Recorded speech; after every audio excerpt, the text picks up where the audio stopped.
ஆட்சி அமைக்கிறதுக்கு தான் ஒரு பெரும்பான்மையே இல்லையே, அப்ப எப்படி அவர் வந்து உரிமை கோரலாம் அப்படின்னு ஒரு கேள்வியை கேட்கலாம். இவருக்கு 35% வாக்கு இருக்கு அப்படிங்கிறதுனால அந்த அடிப்படையில போய் உரிமை கேட்கறதுக்காக போறாரு. ஆனா அதோட விதிமுறைகள் என்ன சொல்லுது அப்படின்னா 35% இல்ல, நீங்க 40, 50% கூட வச்சிருக்கலாம். ஆனா உறுப்பினர்களோட எண்ணிக்கை, அதாவது பெரும்பான்மை தான் தேவை. அது எலெக்ஷனுக்கு முன்னாடி நீங்க அமைச்ச கூட்டணியா இருக்கலாம், இல்ல எலெக்ஷனுக்கு பிறகு தேர்தல் ரிசல்ட் வந்ததுக்கு பிறகு நீங்க வந்து கூட்டணி அமைக்கலாம். அதுவும் இல்லையா, நீங்க வெளியில இருந்து கூட சப்போர்ட் வைங்க, நீங்க கூட்டணி தான் வச்சுக்கிட்டு தான் இருக்கணுங்கிறதெல்லாம் இல்ல. அங்க சட்டசபையில பெரும்பான்மை கண்டிப்பா தேவை. 118 அப்படிங்கிற நம்பர் கண்டிப்பா தேவை. அப்படி வரல அப்படின்னா ஆட்சி அமைக்க முடியாது அப்படிங்கிறது தான் ஆளுநர் சொல்லி இருக்கிற ஒரு கருத்து. அது இல்லாம இதுதான் விதிமுறை. அதனால இப்போதைக்கு ஆட்சி அமைக்க உரிமை கோர்றதுக்கு விஜய் போறாரு. உரிமை கோரி அவர் வந்து ஆட்சி அமைக்கிறதுக்கும் போயிடுவாரு. அதன் பிறகு வேற வழியே கிடையாது.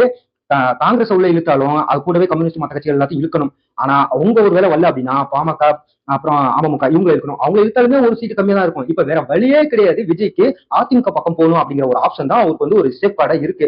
அவங்க கூட போனாதான் ஆட்சி வந்து எந்தவித பிரச்சனையும் இல்லாம 5 வருஷம் தாராளமா அவங்களால ஓட்ட முடியும். ஏதாவது சிக்கல் வந்துச்சு அப்படின்னா இந்த கட்சிகள், சின்ன சின்ன கட்சிகள் ஏதாவது ஒரு சீட்டு 2 சீட் ஏதாவது தவற விட்டாங்க அப்படின்னா கூட, ஏதாவது பிரச்சனை பண்ணா கூட ஆட்சி கவர்றதுக்கு வாய்ப்பு இருக்கு. ஆனா அதிமுக உள்ள வந்துச்சுன்னா 47 சீட்டு வச்சிருக்காங்க அப்படிங்கிறப்போ அவங்களால எத்தனை சீட் 1, 2 பேரா வெளில வாங்கினா கூட அவங்களால ஆட்சியை கவிழ்க்க முடியாது. ரொம்ப சேஃபா இருக்கலாம். இப்படி ஒரு ஆப்ஷன் விஜய் முன்னாடி இருக்கு. விஜய் எதை எடுக்க போறாரு அப்படிங்கிறத உங்களுக்கு ஏதாவது கணிப்பு இருந்துச்சுன்னா கமெண்ட் பண்ணுங்க.